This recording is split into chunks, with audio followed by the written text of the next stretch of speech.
I know that love is something we all look for throughout our lives, and I was lucky enough to find it. But unfortunately, it was taken away from me way too early. I met my wife in college. She was an art major, and I studied finance. I always wanted to be rich, and I thought that finance was the way to go. At a frat party, when me and my buddies were getting drunk out of our minds, the most beautiful girl came through the door. She had blonde hair, green eyes, and a figure that would put most models to shame. Sure enough, every guy there wanted to get with her, and as hard as they tried, nothing came out of it. I knew she was out of my league, and I was the only one who didn't approach her that night. I guess that made me stand out because as the party went on and I was sitting on the couch trying to sober up as I had an exam the next day, she sat right next to me. "Nice shirt," she said, as she revealed the most enchanting smile I ever saw. I remember it as if it were yesterday. I had a Blink-182 shirt. It was my favorite band at the time, and it seemed that she was also a fan. "Thanks," I said, while the room was spinning around me. We started talking, and seeing that I was kind of dizzy, she brought me a coffee. It was love at first sight, for me at least. She later said that it was also for her, but I didn't buy it. Fast forward, and there we were on our wedding day. We both graduated college, and after I met her, I really got on track. I stopped drinking so much and found myself a great job right after college. It paid well, and I can say that the future looked bright. The party was amazing. I spared no expense and gave her the wedding of her dreams. But the best part was yet to come. After the wedding, I arranged a special trip for our honeymoon. I didn't want to take her to all of the typical places around the world because, well, she was so special. I met a guy at the office who liked visiting beautiful islands that not many people knew about, and he hooked me up with a trip. The island was in South Africa. It was a small patch of land in the middle of the ocean, and you could only get there by boat. As we arrived on the island, my beautiful Amanda was smitten by everything she saw, and I was smitten by her in return. The place looked so wild, so untouched. "I just love it," she said as she hugged me. We had a house right in the middle of the island. Everything we would need was there. There were no animals around, nothing but trees and the water surrounded us. It was some sort of resort, but only one couple could be there at the time. It was pretty exclusive. As the boat that brought us was leaving, we stood there on the beach taking it all in. "I can't believe we're going to have the entire place to ourselves. We can walk around naked. We can do whatever we want with no restrictions," Amanda said while kissing me passionately. I was thrilled with the naked part and couldn't wait to do it. That evening, I made a barbecue as the fridge was filled with the most expensive meats, from Wagyu to Black Angus. "It's delicious. God, it's amazing to eat under the stars. And the sky is so clear here," Amanda said while taking a bite of her food. "This whole week will be amazing, I know it," I told her while putting my hand on her. But instead of amazing, I should have said horrifying. The next day, we went swimming and cracked some coconuts as it was something she wanted to do for a long time. We had an amazing time. And the best part of that day was that we walked around naked without anyone interrupting us. However, that night, something happened. We were sleeping soundly when I heard the door open. I woke up and went to see what was going on. It was indeed open. But what could it have been? We were alone there, so I blamed it on the wind. As I was closing it, I heard a voice coming from behind the trees. I slowly went over there after I grabbed the biggest knife I had. I cut through the thick vegetation and saw a small fire on the ground. And next to it, a woman sitting there with her back toward me. "Hello?" I asked. She didn't respond. I started walking toward her. As I did, she started speaking, but it was a language I couldn't understand. It seemed like she was speaking and singing at the same time. Shortly after, she started flailing her arms out, and I noticed that she was holding a bunch of dried up leaves that were smoldering. I went in front of her. The woman had a strange face, and her eyes were closed. She kept moving her arms and saying those enchantments. Everything got cold all of a sudden. I only had a pair of shorts and a t-shirt on. It felt like the temperature dropped under 40 degrees. "Excuse me," I said while putting my hand on her shoulder. At that moment, she opened her eyes. I fell on my back. The woman got up. Her eyes were as white as snow, without any pupils. "You lost her!" the woman yelled in English, and a cloud of red smoke surrounded her. I had a hard time breathing. My chest was hurting from all of that smoke. I started coughing and gasping for air. I rolled around the ground, trying so hard to get away from what was suffocating me. Finally, I managed to get some oxygen into my lungs. I got up, but I still felt woozy. I looked around. The woman wasn't there anymore. And the small fire that she had in front of her was gone too. No trace of it. I went back to Amanda. "Did I hallucinate? What the hell do they put in this water?" I said, trying to make myself feel better. I went inside the house and walked straight to the bedroom. "Amanda?" I called her upon seeing that she wasn't in the bed. I yelled again and again, but she didn't respond. I went outside to look for her. As the sun came up, I noticed something in the water. A head of blonde hair glistened in the sunlight. "Amanda, what are you doing?" I yelled as she was going further and further into the ocean. I jumped in the water, swimming toward her, but it was like the current was taking me back to shore. No matter how hard I tried, I just couldn't reach her. All I could do was look at my wife as she disappeared into the infinite ocean. Years later, I stumbled across a legend from those parts. I don't remember the name of the demon, but it said that on the 13th of every month, it takes the shape of an old man or old woman, and it goes hunting for a soul to take to hell. It said it possesses the person, and he or she commits suicide. I still have a Polaroid of me and Amanda. It's dated the 12th of June. She disappeared in the ocean the day after.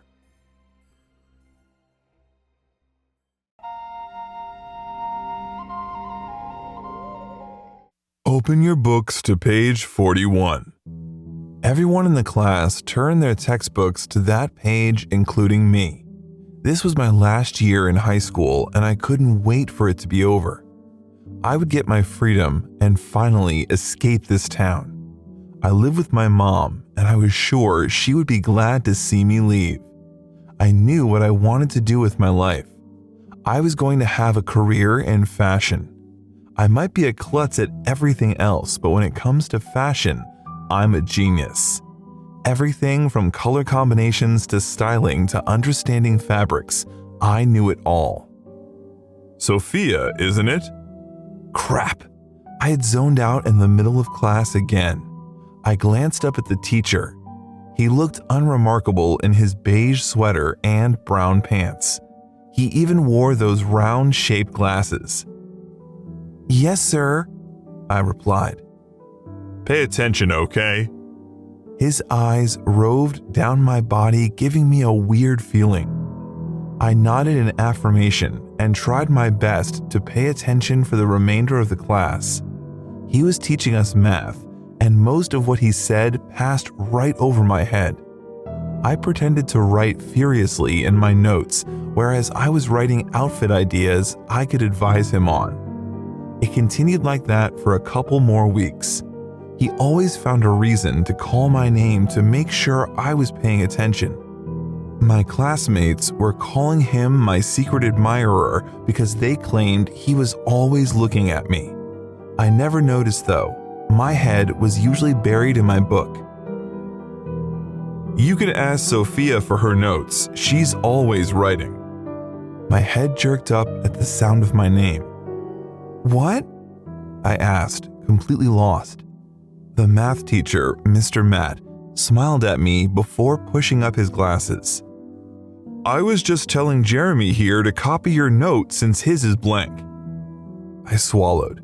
I had no notes, and I knew he was aware of that, especially if the weird smile he gave me was enough inclination. I nodded and gave what I hoped was a confident smile. Mr. Matt continued his teaching, and I exhaled in relief.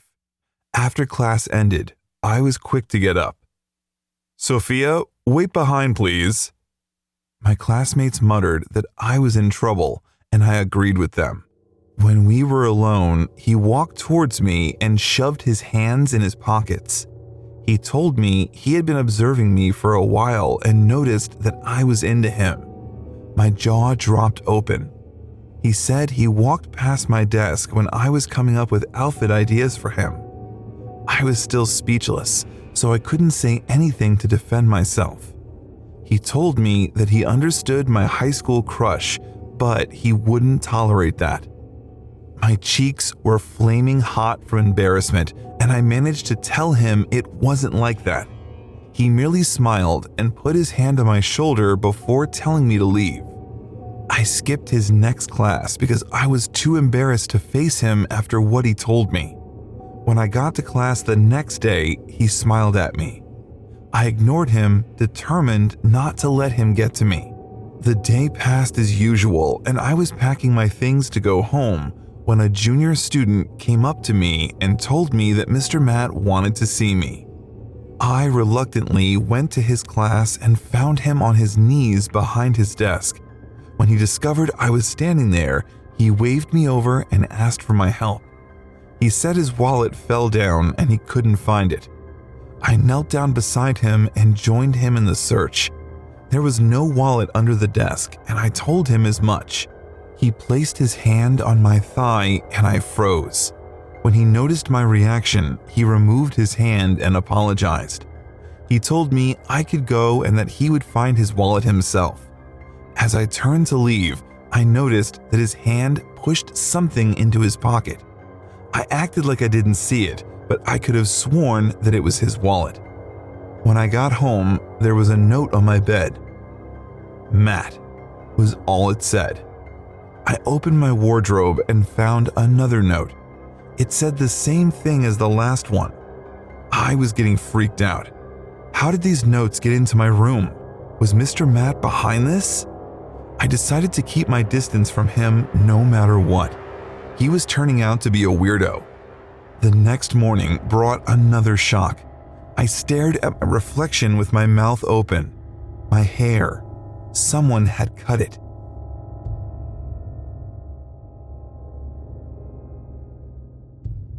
I kept asking myself how it happened, but no answers were forthcoming. I went to school with my stomach in knots. Math was my first class, but I was so out of it that I didn't know when the class was over. Sophia? I glanced up to see that the class was empty and Mr. Matt was grinning at me. Is something wrong? He asked and raised his hand up. There was hair in his hand, brown hair. My hair. It took a while for my brain to process what was in front of me. Why? I whispered. He walked towards me and I jumped out of my seat. Leave me alone! I yelled as I ran down the hallway, students staring at me in surprise. Mr. Matt was a monster. I wondered how I didn't see it before. I ran straight to the principal's office and told him what happened. I was in tears as I narrated everything Mr. Matt had done. When I finished, the principal shook her head sadly and told me that help was on the way. I thanked her and waited in her office like she instructed me to. Her door opened and two men in white coats came inside. It's like he told us. Hallucinations, panic, hysteria. I'm so sorry for her.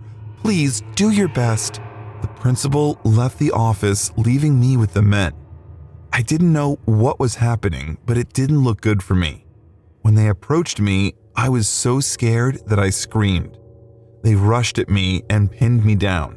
They injected me with something and I suddenly felt woozy. I was hearing fragments of people's conversations. Dumped her hair on my desk for no reason and yelled that I was the one who cut it. Single mom. The men took me to a psychiatric hospital where a number of tests were carried out on me. After 3 months of observing me, they finally released me, saying that I was now mentally stable. The first thing I did when I got out was to find out where Mr. Matt lived. I had no idea why he did this to me, and I was going to find out one way or another.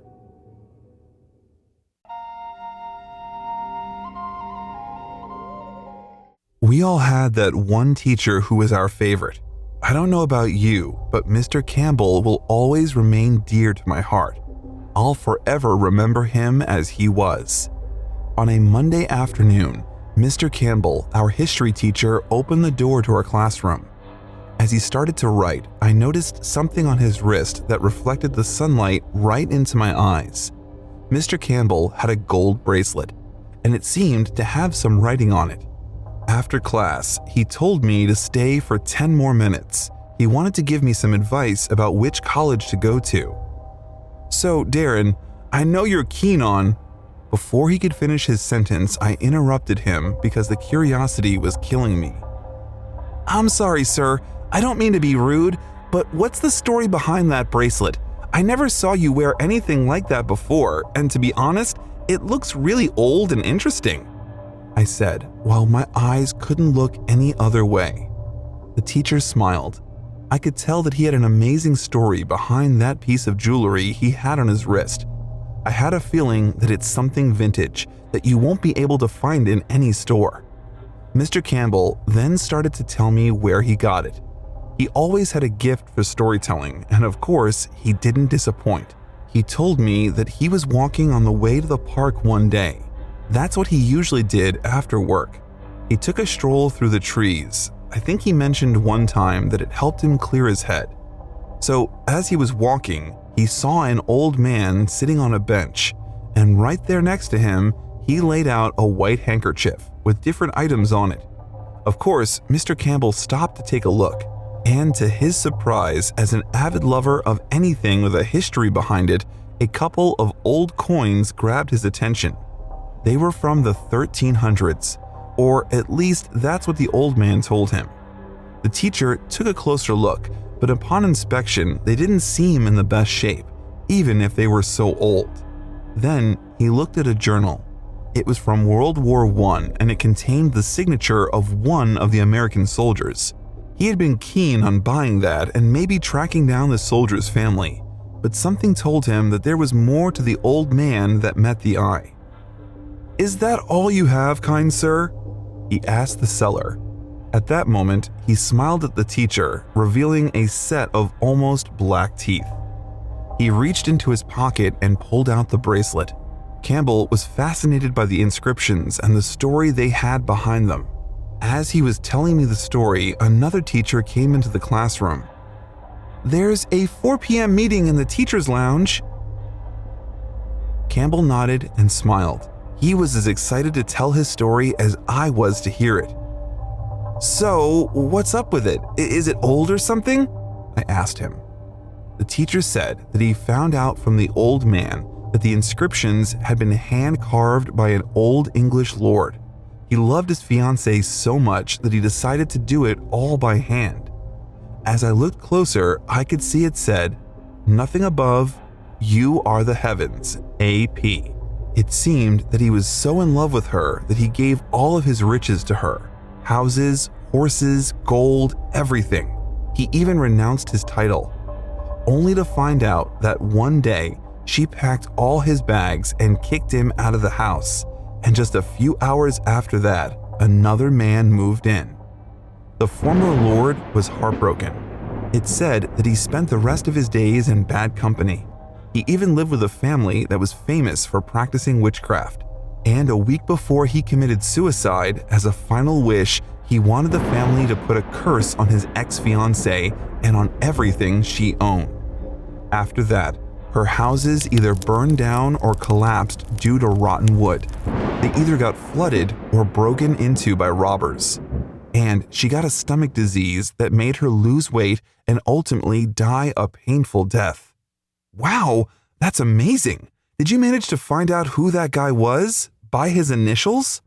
I asked him. But before he could answer, the principal came into the classroom and asked for his help with something. The next time I saw him was 2 days after that. I saw him in the hallway and I waved at him. He didn't respond. Instead, he looked ahead without even noticing me. He looked pale, and it seemed that he had lost some weight. In just 2 days nonetheless.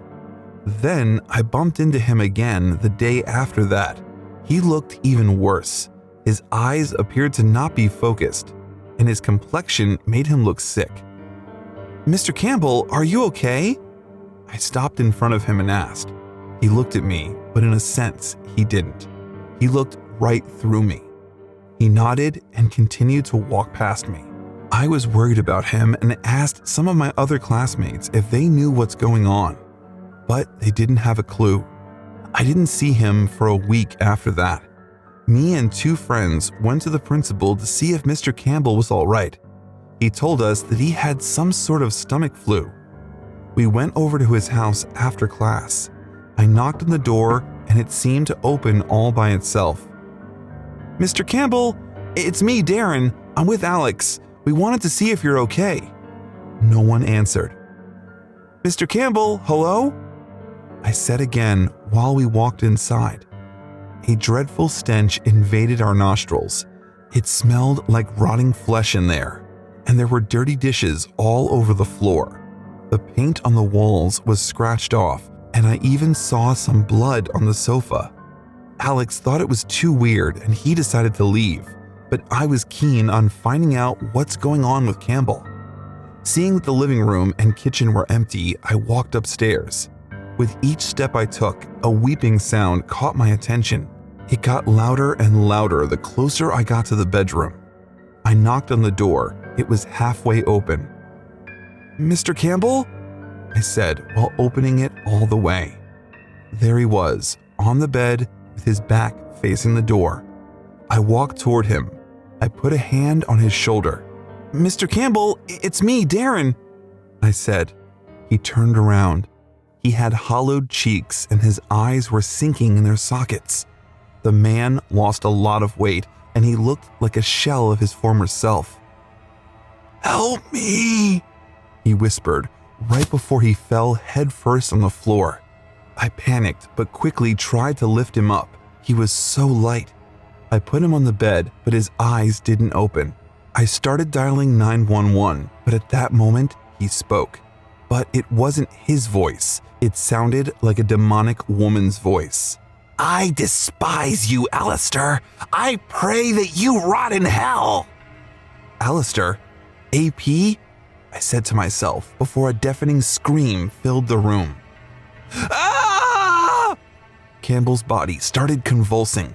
His chest was rising off the bed as if he was levitating. The bedroom door shut all by itself. I tried to open it to run away, but it was locked. It looked like the body of my teacher was twisting and turning in the air, while at the same time the deafening scream refused to stop. In fact, it got louder and louder. I felt like I couldn't take it anymore. I pushed my hands so hard on my ears that my head started to hurt. It all sounded like I was in hell. It was unbearable. But out of nowhere, his body fell on the floor. The screaming stopped. I got up from my crouched position and checked on my teacher. His heart stopped. As I was calling the ambulance, I accidentally touched the bracelet. Immediately, it burned my skin. And as I removed my hand and took a closer look at the injury, I saw that it left a mark. The paramedics came and declared Mr. Campbell dead. They asked me what happened, but I couldn't tell them anything. I said that I found him like this. No one would believe me anyway. Before they came, I removed the bracelet with a piece of the bedsheet. That evening, I went to the lake and threw it in the water as the moon was shining in the sky. As I returned home through the park, someone was sitting on the bench. It was dark and late. Usually, the park's empty at that hour. Anyway, I passed by the man and kept walking. "It'll come back, you know," I heard. I quickly turned around, but he wasn't there anymore.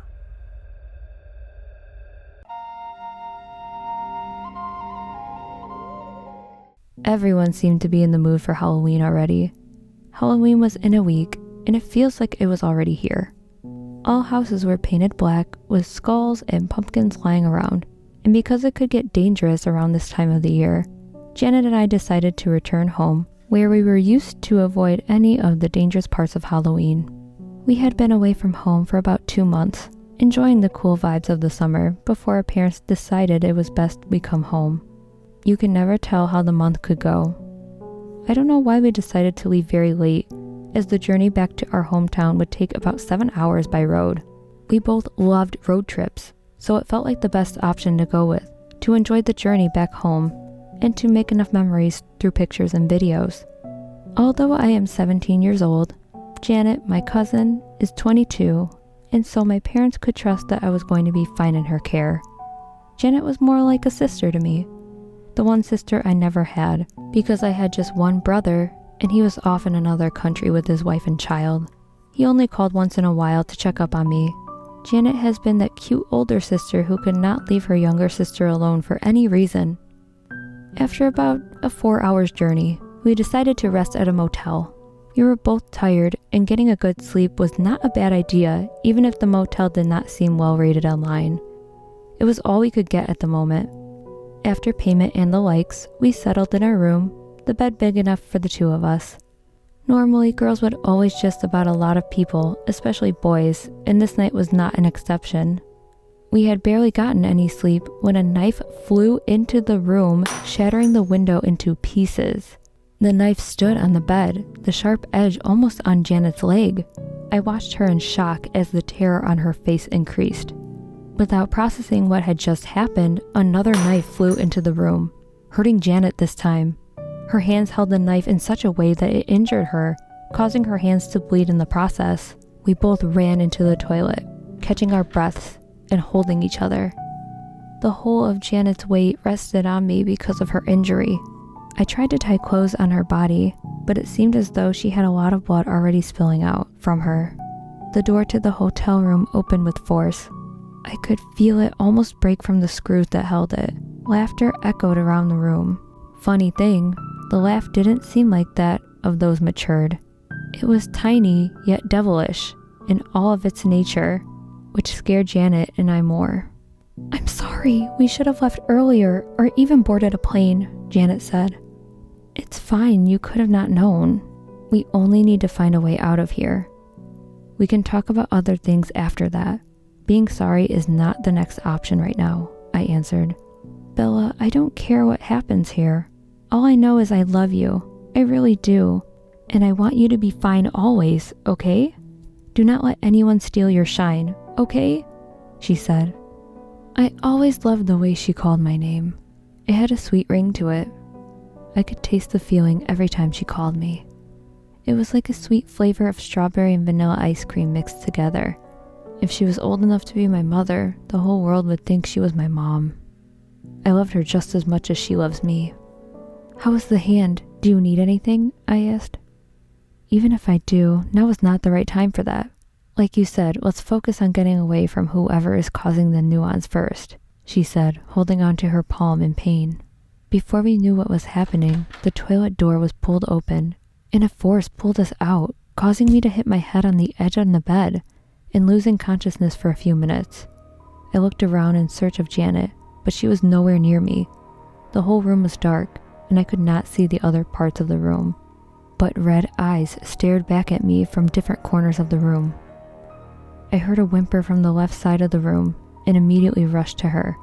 Janet was helpless on the floor. As I tried to help her, my hands touched a warm, thick liquid, causing me to bring it to my nose before realizing it was blood flowing right from her head. I screamed, hoping the red eyes that stared blankly at me would help, but they did not move an inch. A small pair of hands pulled me again, but with a large amount of force.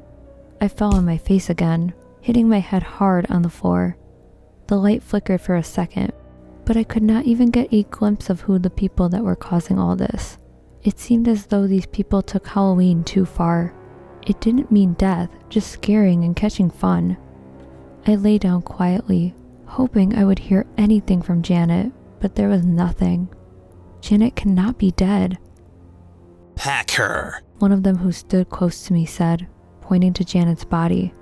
I pushed him away from me, making him to fall on his back, but to my surprise, he got up again in a second. With the pain of her death, I yelled, "You killed her! I will make you pay for it!" "Oh, before you make us pay, we would have packed your body as well." The one that I pushed earlier spoke before pointing a gun to my head. Oh, I love Halloween. This is when you can do things like this and not feel bad about it. It's amazing. You are a psychopath. You killed Janet, I cried. Oh, such a baby. Another one who was at the other end of the room spoke. I surveyed the room based on the level at which their red eyes were placed. They all seemed to have the same height, which seemed too low to refer to as an adult or crazy teenagers who were just bored or drunk. I tried to move again, hoping the one who stood near me would not notice, but no matter how much I tried, he pressed the gun harder to my head. With no hope left in me, I said my last prayers, thanking God for everything and all I have been so far. Just do it, kill me, and let me stop struggling. You will have blood on your hands anyway. Oh, you don't want to make us pay anymore? I thought you would be able to hold on to life longer than this, but since it is what you want, I'm glad to offer it to you. Psychopaths, I thought. The light suddenly came on and they all hissed. I look up to at least see their faces before death welcomed me.